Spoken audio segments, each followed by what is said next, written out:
Was okay. There's still a bit of work to do to try and find the qualifying pace, especially. But I feel like it's coming together, and the race pace was also very strong today. So yeah, no reasons for the quali pace to be not strong considering our race pace today. You're about the same, I think, lap time for both sessions. Were you surprised by that, given obviously the conditions are quite different in the evening? Sorry? You're about the same amount of time off the leaders in both sessions. Were you surprised by that, given that obviously the conditions are slightly different in the evening?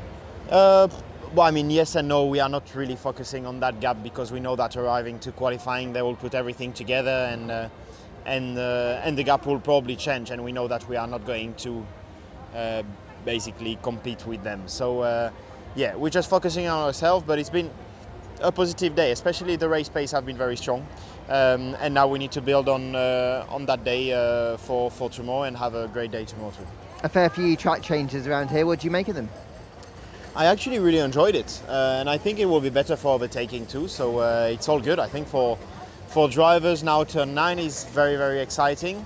I quite like personally the old turn 5, 6, 7, but it's okay. Turn 9 is very nice, and I think turn 5 actually will help overtaking. So I think right from the beginning of FP1, I just haven't been at home at the car, which is weird because the last 6 races we've hit the ground running in FP1, FP2, and I haven't had to adjust the car or my driving too much.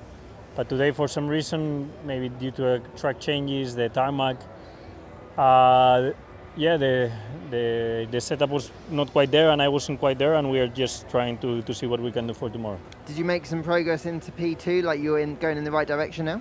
Initially, the feeling on the medium tire at the beginning of FP2 was better, but as the session progressed, I actually went back to FP1, and actually finishing the session, I wasn't very positive about it, and felt like we actually hadn't taken that many steps forward. No, so yes, some homework to do tonight. I'm sure if I manage to get the car balance back to where it was these last few races, we will be fast again. You obviously made a lot of progress with the team, understanding how to work with each other.